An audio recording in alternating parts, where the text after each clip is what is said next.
The following program contains views that are not those of WVTC, iNetworks Communications, their subsidiaries, affiliates, or financial supporters.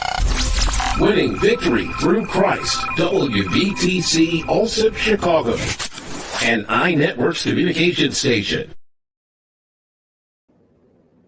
Ladies and gentlemen, in Chicago, Illinois, in the state of Illinois, in the country of America, and in 60 other countries around the world, we are here today to say hello and to greet you with peace and the promise of paradise. I hope your week went well.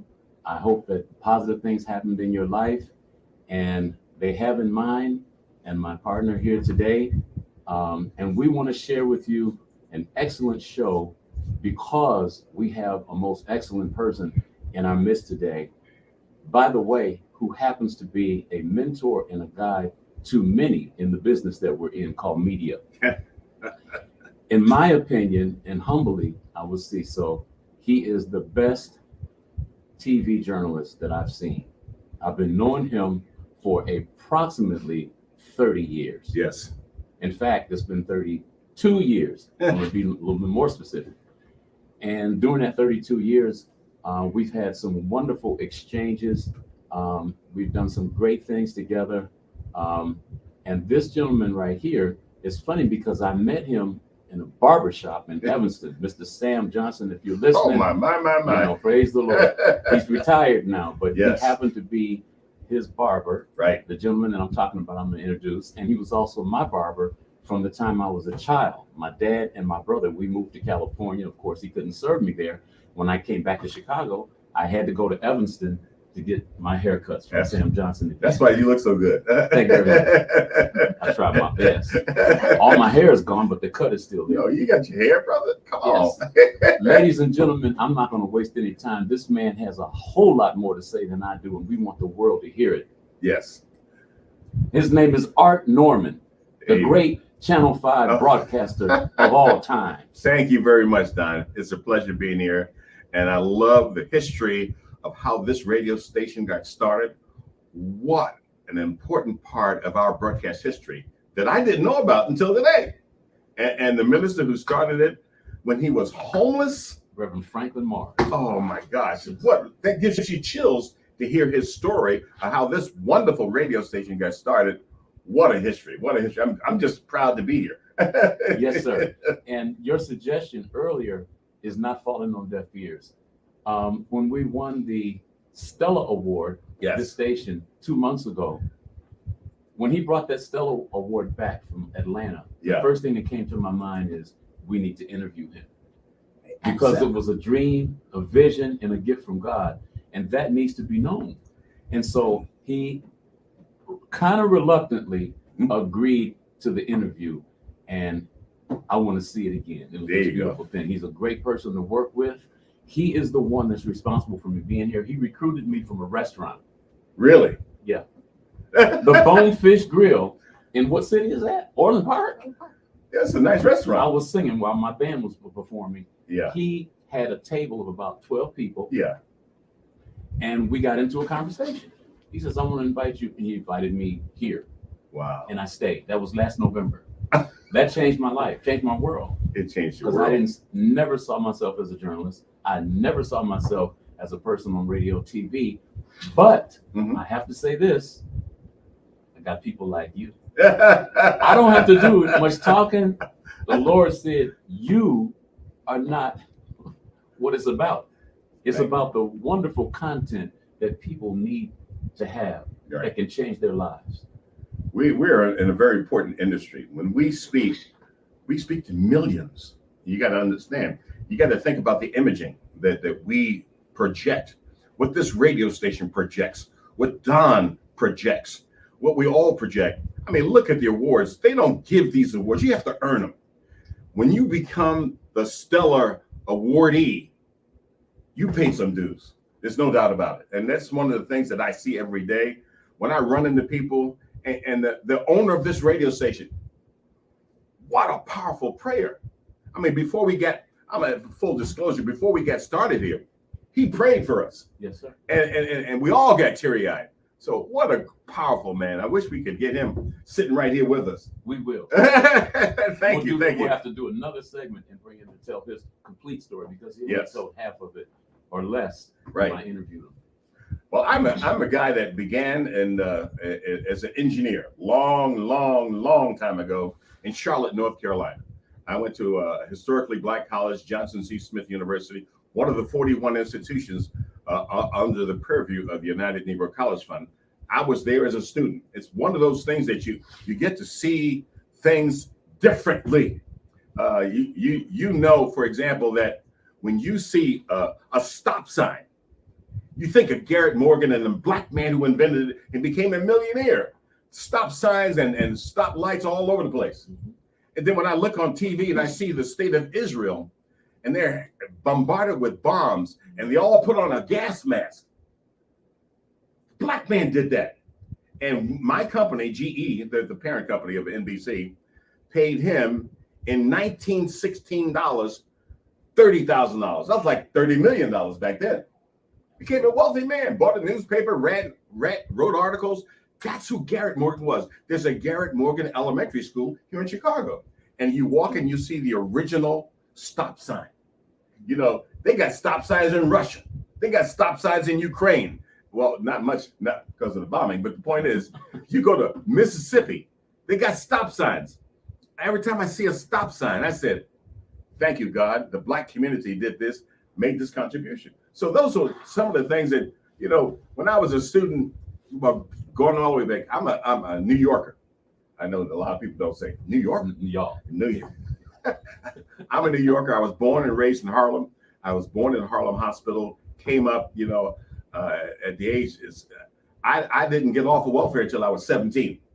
And it's one of the things, so I know what government cheese is, not government, government cheese. The point is, I had to, Dr. King would be speaking at the church, and I was a peewee. I mean, I saw Dr. King so much. And in 1963, March in Washington, I was there.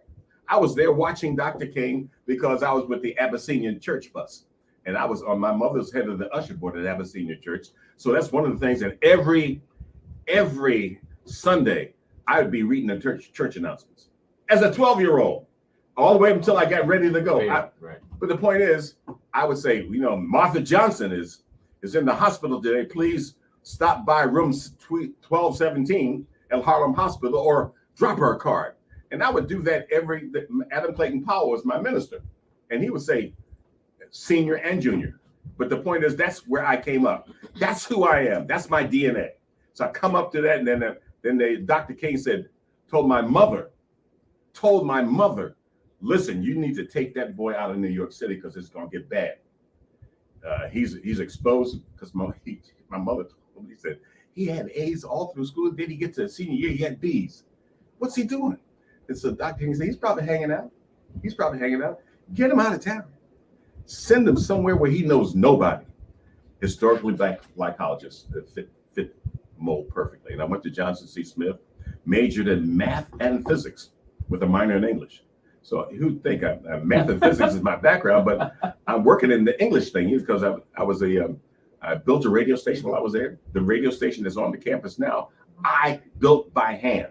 I went to the different TV stations in town and said, listen, I need an audio board. I need this, I need that. And they all donated because I'm from Johnson C. Smith. They said, little black college, man, let's take care of them. Let's take care of them. So we got a lot of equipment free. And I put it together. I sat there and soldered a lot of wires, and I got the radio station going. They said, man. So I thought, because I built it, they're going to hook me up. They're going to say, all right, you can be a DJ. Because at the time, Muhammad Ali was popular, and it was like a butterfly, sting like a bee. Everybody was rhyming. You know, it sound like Frankie Crocker on the radio at WGIV in New York. But the point is, I thought I could do that. And they said, all right, you're not a DJ. You're a good man. You built all this, but you're not a DJ. Why don't you read the news at the top and the bottom of every hour? That's your job. And that's how I started. I was in the radio station doing that thing, and then I got to I was heavily recruited by IBM to be a research physicist. that didn't start till September, but I needed a job because I had a brand new baby. So I said, listen, I got to find me a job. So I have an engineer's license as a result of being in New York City. So I went to the TV station. They said, wow, we don't have any, never had any blacks here do engineering. So I became an engineer, but the youngest engineer was the one that had to climb the tower. And the FAA says you got to change the light bulbs because people use those lights to navigate landings. So they said, get the young kid, me. I had to climb that tower, and I was always afraid of heights, but I had to feed my cat family. I said, I climbed that tower, changed the light bulb, came on back down. But the point is, I did it. And then from midnight to 6 o'clock in the morning, all I did was maintenance. Change the lights, run the videotape machines, the projectors. I would do the maintenance because I was really good at it. I mean, at Johnson C. Smith, I had a sign at my dormitory, TV on the brink, record player won't play, call Art Norman. Yeah. And I made a lot of money just fixing stuff for $2-3 a pop. So I would do that. And then I got to the TV station. There was an AM, an FM, and a TV.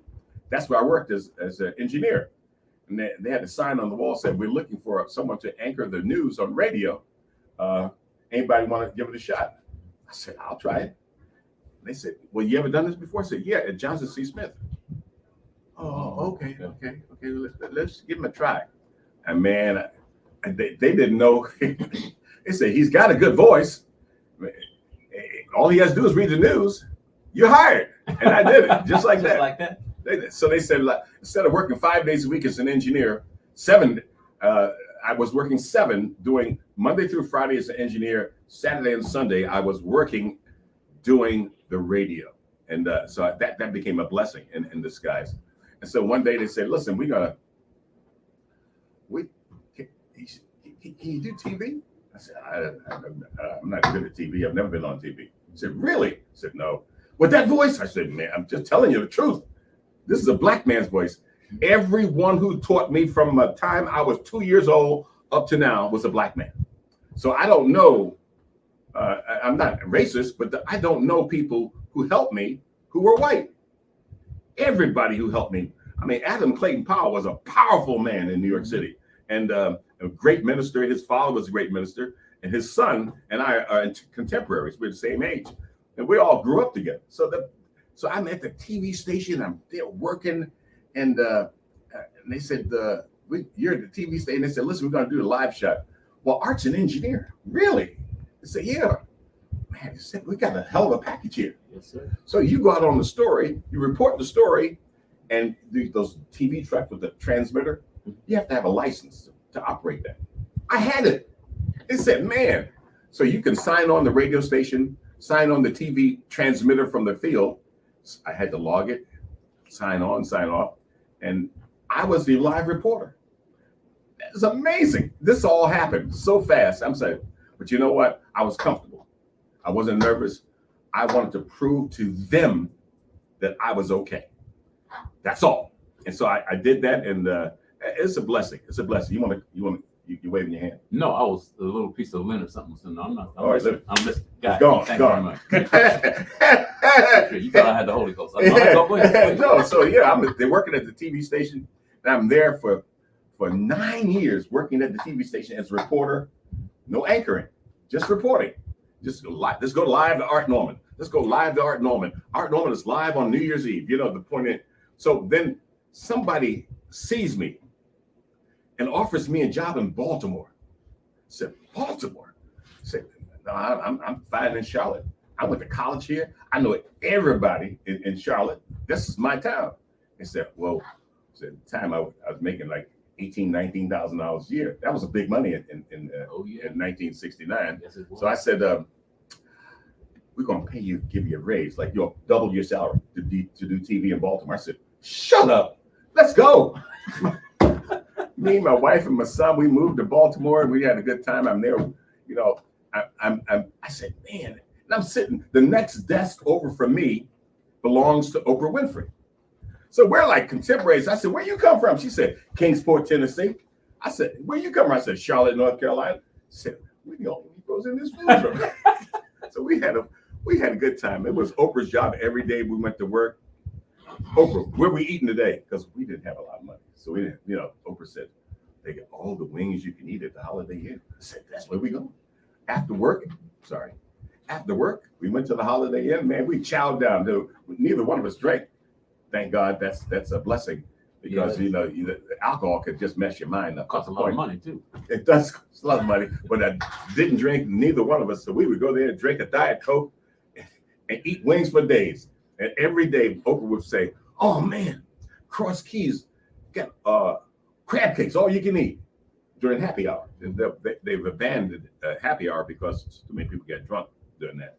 So we're working together and having a good time. And 6 years we're sitting next to Oprah Winfrey. She's done a hell of a reporter. She could tell a story, and she did what she did and her success because she loved to tell other people's stories. And that was her claim to fame. She would tell a story for you. All right, Mr. Johnson, tell me about your son. Instead of saying, how did your son die from the drive-by? She said, tell me something positive about him. What did he do in high school? And she would go deep into the bowels of an interview. And I would say next, I said, nice job, Bo. Damn. She said, thank you. We still close to this day. But that's how it started. So I'm in Baltimore doing the news. Not anchoring, just doing the news. And I'm a reporter, good reporter. So they said, we have a job. We went on strike with the dumbest thing in the world. Why people on TV ever go on a strike? That's the worst idea in the world because people think you make $1 million a year. We're making $30,000, $40,000 a year, but people think you make a lot more. So me and Oprah walking a picket line in Baltimore with signs that after on strike. Some people would come by, honk the horn. Other people would come by, give you the finger. I said, unbelievable. This is not good. So a lady was walking by the TV station in Baltimore, and all the guys on the strike line said, wow, look at them legs. I said, I ain't got time for that. No, this is a white woman. I'm not looking at her. And they come back and they followed her, talked to her a little bit, and I'm sitting there on the picket line. And they came back, said, who was that? I thought, who's that? And they said, her name is Suzanne Maggione. Okay, who's Suzanne? She's the executive producer at WMAQ in Chicago. I said, really? I said, Oprah, I'll be right back. Hold my sign. I ran 4 blocks to catch that one. 4 blocks. And I got up to her. Suzanne, I know you don't know me, but when you get back to Chicago, I had a VHS videotape. Could you give this to your boss? Thank you very much. That's all I want. I don't want anything. Because they were oogling at her boss. I'm looking at her mind. It's the difference. And she says, no problem. See, what's your name again? Art Norman. She said, oh my gosh, this is a small world. Your roommate, when y'all went on field trips, was Chuck Gowdy. We all worked together. Wow, she's telling us, I said, Chuck, I said, you're dating, I'm engaged to Chuck Gowdy in Chicago. I produce the news at MAQ Channel 5, and Chuck Gowdy is my boyfriend. I said, wow. He said, he's been talking about you for days. I said, really? He said, then she tells me the story that Chuck Gowdy, we were on an RTNDA conference at the Biltmore Hotel in Asheville, North Carolina, and he was with some very fine looking blonde who had her own Corvette. I said, wow, man, Chuck, you doing all right, brother? And he said, man, we're very close. And then one day she comes by, Chuck Gowdy and I were very close. So she says, I said, he dumped her. I said, why did you dump her? He says, well, she said something that really went against my grain. I said, what did she say? He says, why are you always hanging around them niggas? Chuck said, that's it. You're gone. And he dumped her. Now, that's the story that Suzanne Maggione told me. I remember it because I lived it. And so I think he's a great man. I mean, when some character. Yeah. So Oprah's like, wow. I mean, we're all amazed at how we got to where we are. And being at MAQ, and I'm here in MAQ. Oprah's in Baltimore. I get a call from there. She said, all right, Tim and I just broke up. Tim was the guy she was dating in Baltimore. And it's a terrible breakup. I said, oh, I'm so sorry, Oprah. I'm so sorry. You'll be all right. You'll be all right. He said, you got any jobs in Chicago? I said, yeah, this job just opened up. Now remind you that Oprah and I had the same agent. You know, everybody has an agent. This one someone that financially looks out for you all the time. So we have an agent. So I said, why don't we call Ron and see if you can audition for that job in Chicago? She said, that's a bomb. I want to get out of town bad. So our agent called ABC and said, listen, Rob Weller, you got to know the history. Rob Weller just retired as a talk show host at WLS to go to California to be the host of something called Entertainment Tonight. Entertainment Tonight. So I said, man, that'd be perfect for Oprah. So Oprah gets a job interview on Wednesday at WLS. So she flies into town. I go to pick her up. We go to the Knickerbocker Hotel that's WLS is paying for because her interview's on Wednesday. So she's hanging out with me Sunday and then Monday. And then she's hanging out. She meets Ron and Carol and Warner and all the people at Channel 5. She says, I like this place. I really like this place. Can you get me a job interview? I said, sure. I said, I have to go to the 20th floor. We were at the Merchandise Mart at the time. 19th floor was for all the regulars. The 20th floor was for the executives. So I went upstairs and I said, listen, her name is Monty Newman. Monty, there's a lady downstairs sitting in my office. Her name is Oprah Winfrey. She's an amazing talk show host. You need to grab her and put her into the pocket of, please talk to her, please. And at the time, my stock was very high. I was just hired. I mean, a year earlier, I was just hired. So he says, okay, all right, okay. You're being real aggressive here. I'll take her out to lunch. As a matter of fact, I canceled the lunch today, but I thought I'd be free, but I can take her to lunch right now. I said, good. I said, she'll be right up. So I go down to my office from the 19th floor to the 20th floor. And I said, Oprah, we're going to have lunch today. She said, really? I said, you with the president of NBC? She said, shut up. So he comes downstairs and they get up and they go out to lunch, a 3-hour lunch. So I said, man, she probably hit a home run. Absolutely. So she comes back and he comes back to the president of NBC, walks back to the office. I share, by the way, you know how things were in the 70s. I shared an office with Warner Saunders, Jim Tillman, and a guy named Otis Buchanan. They put all the Negroes in one office. Right. And the office was right across the hall from the news director. So he could always watch us. Right. But the point is, Oprah was in there that day. And we're just hanging out because she's real regular. And so I said, Oprah, how'd the interview go? How'd it go? She said, I think I shot myself in the foot, Art. I said, no. She said, yeah. He asked me, if you were in my shoes, what would you do? What would you do? I have, as the president of NBC, the #1 talk show host in America. His name is Phil Donahue. I never heard of you. If you're sitting in my seat, Oprah, who would you hire? Who would you go with? Phil Donahue or this little woman from Baltimore? And she said, I go with Phil Donahue. He says, okay, thank you very much. We had a good lunch. They talked about everything, baseball, apple pie, and everything else for 3 hours. So I said, man, she said I shot myself in the foot. I said, that's okay. You got a job interview on Wednesday. Let's focus on that. So that night, me and Oprah went over to Carol Marine's house and ate all her ice cream. Carol Marine said, y'all come over here that hungry? I said, we're buddies. We're buds. So the next thing, and here's what happened next. God works in mysterious ways. Remember, you're looking at Oprah Winfrey from in the 1980s. Big afro, dark skin, overweight. She goes on TV. Magic happens. God works in mysterious ways. And so they're saying, she ain't gonna last long. I said, see, everybody walked by my desk and said, your girl Oprah's on. You think many people will be watching? I said, I pray to God that somebody's watching her because she paid a lot of dues to be in Baltimore. And be in Baltimore from Kingsport, Tennessee to Baltimore and then to Chicago. I made that happen. And so she says, oh man, God works in mysterious ways. So you think about it. The first day she's on air, the ratings shoot up one day. They said, that's a spike art. That's something because people, it's a nuance. The second day, higher.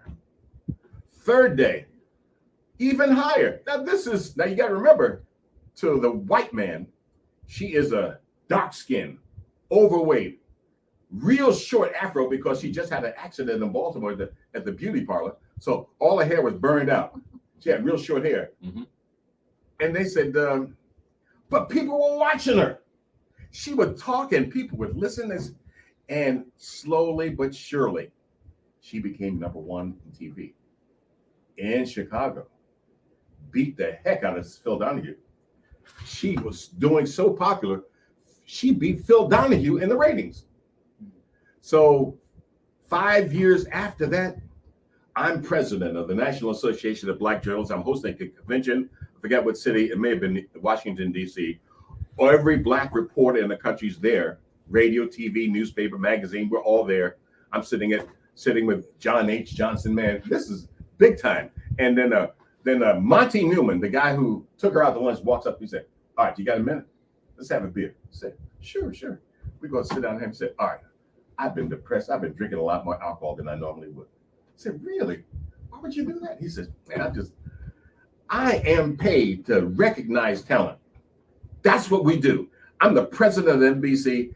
If I see somebody right there, I have to forget the facade, look at the heart. Look at the heart." He says, "I didn't do that."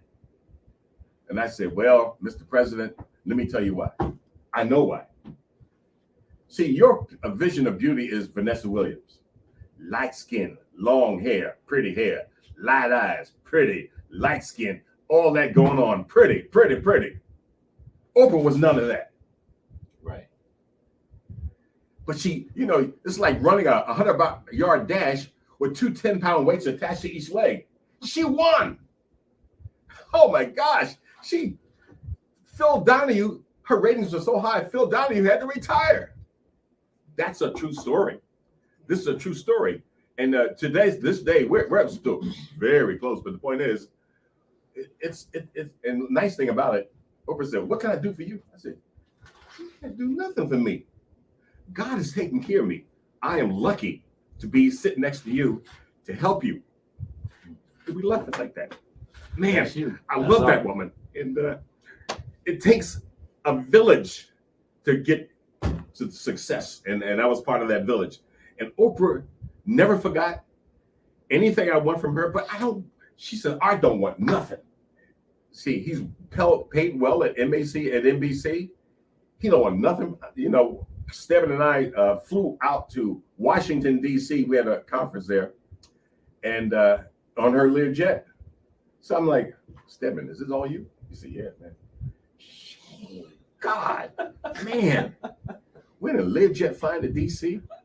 and we're going to. So I had, as the president, I had Stephen speaking about sports. Right. So I got all of the Mercury Morris and all the legends, Arthur Ashe. I put a panel together where Stephen was speaking. He was the host. I'm standing in the background planning things out. And so he said, "All right, let's go shopping." I said, "Wait, where are you going shopping?" He says, "I'm going down this area of DC is really high cotton." Mm-hmm. So I'm sitting there. He said, "You gonna get something?" I said, "No, I'm with just with him." Stephen's buying suits, man. These $4,000 or $5,000 suits. I said, "Damn, you got some money, Stephen, don't you?" He said, "A little bit." I said, "Wow, man." Then they said, "You want to buy something?" I said, "Yeah, I'll look at that blazer." That's all I wanted was a blazer, just the top part, just the blazer. Oh, $400. Damn near broke. I said, "No, I paid for it because I didn't want a handout." Right. So I paid for it, and it took me 2-3 months to pay that off, my credit card. But the point is, I did it. So that we come back, and I said, "Man," he said, Oprah said, "What y'all do?" "Well, we just had a good time. Stephen and I would go out. We go to games together. We hang out together, and like Stephen's going to be in town next week. We're going to go to Oprah's favorite place called RL, right there on Michigan Avenue. It's a high-end restaurant where you walk through there. There's Mayor Daley over there. There's Jennifer Hudson over there. There's and everybody, respects everybody's space. So I'm sitting there and with Stedman, we sitting there chewing. He asked me to MC his banquet. It's athletes against drugs. So I said, sure, I'll be. So we're sitting there planning the program. In walks Oprah. Say, hey, Stedman, hey, Art, how you doing? We hugging and stuff. Then she said, I'm just in the neighborhood, and then she left. So I said, what's that about? He said, man, I don't know, man. He got no help. She's a little jealous. Okay. She saw his calendar. She said, he's having lunch at RL. Said, let me find out who's that Negro having lunch with. She walks in and she sees me. She said, oh, hey, Art, how you doing? But the point is, she was all right. She was all right then. The point is, these are small vignette stories of a woman who later became the richest Black woman in the world. Right to this day, she's a billionaire. Almost twice. But the point is, she started small. And she would love to tell other people's stories. And as the president of the Black Journalists at the time, I'm emeritus president now, whatever that means. What does that mean? That means that you are forever etched and engraved in the success of the beginning all the way through to antiquity. Wow, yeah, that's my definition. I don't know what it is. I would be there, and I always ask the legends to speak at our conventions. I always learned John H. Johnson, the first Black man to be on the Fortune 500 list of the richest men in America. He would be there speaking, and Oprah came one day to one of the conventions. She said, what you doing? I said, what you do? She says, I had Stedman speaking. She says, I don't want to go there. I said, go there and support your man. That look good. She says, nah, it'll distract. I said, you think so? She says, I will walk in. That's all they'll talk about. Oprah sitting in the back row listening to Stedman Graham. She said, I want him to be the focus of this confab. I said, okay. We stayed up in the room and just chewed the fat and just, had a good time. But Stedman was an excellent moderator for the discussion I put together. I mean, you got it. Mercury Morris, these guys, Bob Hayes was there and alive at the time. Arthur Ashe is there and alive at the time. And he's asking them how you keep drugs out of your body as a world famous athlete.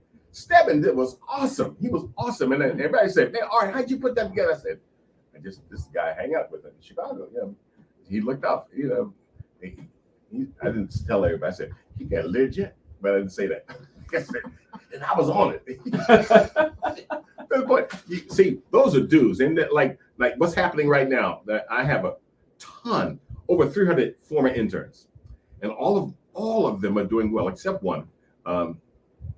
She went to work in Fort Wayne, Indiana as a reporter, and she was there, and summa cum laude graduate from Purdue, the best of the best Black woman from Chicago. And she's there at the TV station as a reporter, and she falls in love with the janitor in the building. Okay.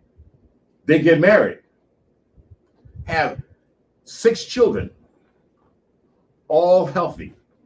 She says, I don't want to be a reporter anymore. But that's it. She did not want to, but God blessed her to have 6 healthy children, all of them walking and talking, and their brains are, they're not autistic. They're fine. God blessed her. So she said, that's all I want. And every time I see her mom, I go to push, and she said, all right, that's a shame, all that money I spent to get that girl to college, and she's living it, and she's not in poverty, but she didn't take all the perks for broadcasting. I said, well, that's God. But look at those healthy children. Maybe one of them will hit a home run. You look at it, and if you think about it, I had so many. If Everard Cassimy, you're going to hear that name a lot here in Chicago. He's my former intern.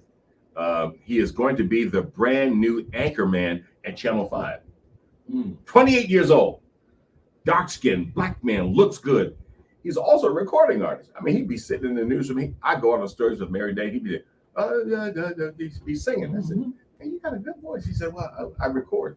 Really? He says, I do record on CDs. I said, man, that's pretty good. And so he's starting next week as the weekend anchor man at Channel 5. He was an anchor man at the WDIV in Detroit. Full disclosure about him, he's born and raised in Rockford, Illinois. And he was my intern, and he sent out well, you looking at your watch? What's up? No. Oh. I'm don't touch your watch around me, man. I'm trying to figure out why this thing stopped ticking. Okay. When you came, you stopped time. I'm like, okay, go ahead. Come on That's now. a good line, man. That's a good No, line. So you got all the time you want. this brand new anchorman that you're going to see on NBC within a week started with nothing. He's in my newsroom, and he would go out with me on stories every day. I would go out and do a story, do an interview, and I would stop the governor. I said, listen, governor, my intern wants to ask you a question. He has to put together a package for his resume reel. So he'd have a wonderful resume reel. Every story I did, he did, but he did it on the resume. Not on Channel 5, but on the resume. So he sends that tapes out. He sent 80 tapes out on Monday, 80 tapes out on Tuesday. A week later, nothing. No one said, well, this is a nice looking tape, and we don't have any openings. They didn't respond at all. That's 160 tapes.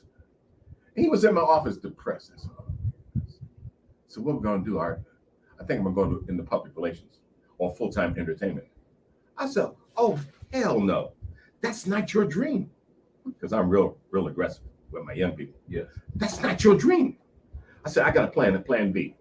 So a former intern of mine from DePaul University, white, his name is Alex Shabbat. I said, Alex, he's working as a reporter in Grand Junction, Colorado. I said, I'm going to call Alex Evrod.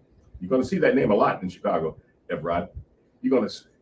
I said, I'm going to call the intern, and I want the intern to walk your resume reel of one of the 160 you sent out over the 2 weeks into the news director's office. And Evrod and I talking, because my kids talk to me like you and I talk. Right. And he says, all right, there may be 0.007 blacks in Grand Junction, Colorado. Why would they hire me? I said, diversity. They don't have to know. They just know you're a Negro. So Alex walks it in. He gets the job in Grand Junction, Colorado. I was so scared that he got the job so fast, my head swam. So I said, you and I need to have a one-on-one. I need to take you to lunch for a one-on-one. He said, what you going to do with one-on-one? I said, we're going to talk about some serious stuff. I said, what's the deal? I said, when you get to Grand Junction, Colorado, no white women. Mm-hmm. No, you're the only Negro within 100 miles of the TV station. I don't want them to say, oh yeah, he's in town and he's always around white females. I said, no. If they have a party after work, which journalists do, mm-hmm. You're not going to go. That's right. So he said, so Alex, the guy who walked his tape in, says they were going to a party. All the reporters from all the TV stations were going to a big party. So he says, Evrod, come on to the party. He says, no, Mr. Norman said, stay right here.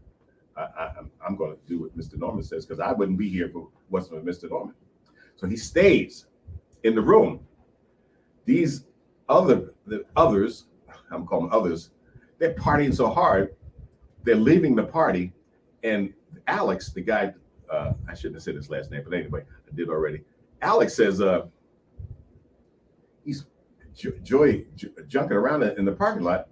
And he says, and his girlfriend, who's drunk too, says rape. And somebody in the apartment complex heard the word rape. Mm-hmm. Police come, arrest the little white guy my intern too. Arrest him and charge him with rape. She's passed out, can't speak for herself. So they're thinking that he actually raped her. And they charge him with rape. And he's fired the next day. And Evrod and I talking on the phone said, oh, all right. I'm so glad. Just what you were talking about. This is just what you're talking about. And it turns out in a blessing in disguise that she wakes up and says, I wasn't raped. I was just jogging with him, and they dropped the charges on him. But the charge had been made already. And right. This TV station was not going to go back. It's on record. So we went to Joel Wiseman here in Chicago. It's an attorney for a lot of on-air reporters. And Joel Wiseman got that thing expunged because he was having trouble finding a job. After that, he was trying to market himself and people, but you know how they are. You go to Google. Oh, he was charged with rape. They don't see it was a bad charge, but they said, no, we're not going to do that. So Joel got, I don't know what he did, but he got all the things about that alleged charge wiped from Google. You can't find it, which was good. So he got a job, and And Evrod is working in Grand Junction, and he's so good that they hire him in Detroit, and they hire him in Detroit to be the morning anchorman. #1 overnight. Black man from Chicago is #1 in the news in Detroit, and then he sings too. He's got an album out now, and he's beautiful singing. You got to hear his voice, but you're going to see him first before you hear him. Okay. But he starts next week at NBC, and that's his story. And those are the stories that we come up with as journalists. And I'm they call me emeritus man. That's big. You got to pay dues to have that title. You do. You absolutely do. And I thank you for inviting me today. I'm thankful for you being here. And you know what? What? One of the things. You gonna pay me now? Sure. Okay. Let's talk about that after this. One of the things that I'm so glad that I did accept this responsibility. Yeah. And this thing that we're doing here, radio, is people like you, who there's no one else like, that causes me not to have to talk. So my job becomes so easy. Oh my gosh! Like my audience. You didn't ask any questions? Are you kidding me? You didn't ask any questions? I'm gonna tell you why. Why? It's unnecessary. I'm gonna tell you another reason why. Why? Because you're coming back. I know you had to drive a long way. Long way. I packed lunch to get here. Next time, the lunch is gonna be on us. Thank you. But Thank you you. got to come back because there's some questions that I really have. Yes. And we don't have time for the show. Oh my goodness. But I'm glad you gave us what you did, because now you open the door for more questions, because I have more to ask. Oh my God. About. Thank you, Don. What I want to thank you for is being a true friend. Yes. And a brother. Thank you. And a mentor. Thank you. And thank you. I also want to thank you for giving the time that you have given. Thank and you. the resources that God has given you to a Chicago market that would allow me in 1989 to be blessed. Yes. To meet you. And it's been a wonderful ride. Thank you very much. It's a pleasure being here. I love the history of this radio station. I love the man who put it together when he was homeless. That's God's word. Homeless. And he has a powerful prayer. Before we get on the air, and some of you are just tuning in late, he prays with us, not for us, with us. We all joined in prayer, and it's amazing. You get goosebumps listening to his prayer. And then I asked him, I said, how'd you get this station? His story is amazing. You got to get him on this side of the microphone. I am, again. Again. He's I don't want to say he's shy. What's his name? Tell us his name. His name is Reverend Franklin Morris. Franklin Morris. He's all that in the bag of chips. The other side. I like him on this side. Oh, he's awesome. And because that, we're going to have to do a part 2 and a part 3 and God knows. But you have to come back. And it can't be too long from now. No, don't because I don't want to. All the money you paid me to be here today. Absolutely. Don't forget. Man. And all the wonderful people that are listening to this show, I want them to get the part 2. The part 2. Poor thing didn't ask any questions. I'm sorry. I'm so bad. I just start talking, and I just keep talking, and I keep talking. I'm sorry. I should have sat there and just said. Here's question one. Here's what I was thinking in the background. Okay. Of all of your talk today. Every building that's built has a foundation. Right. Right. And a lot of people get so enamored at looking at last night we were on the 95th floor up at the signature room. Oh man, and we were there for that ain't cheap, man. Yeah, I know that. Okay. I found that out. But the bottom line is no one thinks about the foundation. Right. Everybody thinks about the glory and the glamour up above in the sky. That's a good point. Every mountain has a valley. Good analogy. I wasn't able today because of your great storyline. Okay. I wasn't able to talk about the valley. But I want you to take us there the next time you come to show us why the foundation that you have been standing on was powerful enough to build a reality like you built. Well said. Well said. I want that. Man, I miss your questions now. Man, we got to come back. Yes. You come back and you paying me again? Yes, sir. All right. This time it's going to be more than last time, though. I promise. Ladies and gentlemen, I don't know what time it is. Honestly, this man obliterated time. My watch stopped working. I don't even know if we completed our hour. So somebody please let me know where we are. Okay. 15 minutes. We've got, I'd love to see you on TV. Yeah, go ahead. You are one of the best actors that I've seen. No, because it is an act. All of us are born out of a womb. Acting. Right. Now, sometimes the older people will say, you need to get your act together. Right. They said because you have one. Yeah. It just ain't together. It ain't together. But we're looking at a person whose act is really together. And I want TV World and all of the wonderful fans all We over got the 10 world to minutes. see this. Is that what you said? We got 10 minutes. 10 minutes. Okay. Should we play a short piece of you actually in motion doing TV? Is that okay with you? That's okay. Well, let's do it. Let's roll that. I want them to see you on the stand. Hello, I'm Art Norman, Channel 5 News, NBC News Chicago. Today I want to extol the virtues of a young man who always gives back.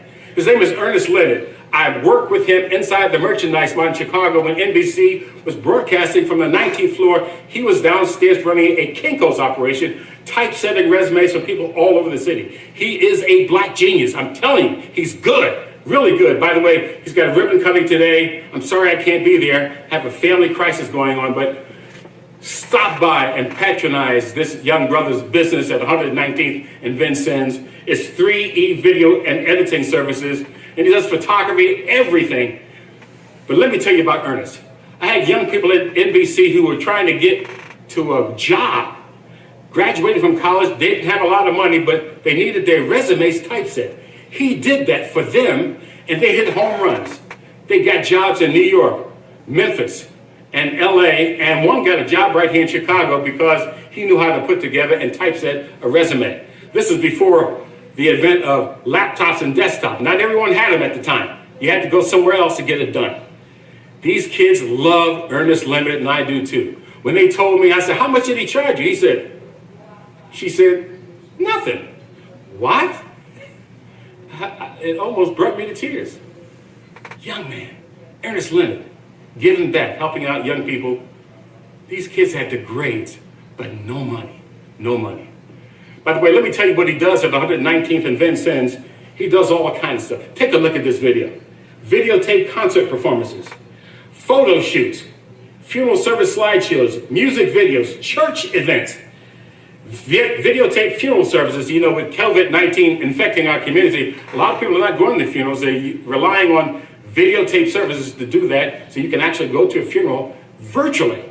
He does it. By the way, if you want to hype your business a little bit, you might want to use his services for hyping what's happening on social media. Social workers like to let people know what they're doing in the community. You got a business you want to start in the community? Let Ernest Leonard know. He'll get it on Facebook, Instagram, and Twitter. He's the man. You know, I have so much respect for him. He's the man. He does things like Hollywood results at bargain basement prices. He is the man. #1 in the Midwest. I'm Art Norman, Channel 5 News, NBC News Chicago. Thank you, Ernest Leonard. You are the man. God bless you, my brother. Wow, what a guy. What a guy. What a guy.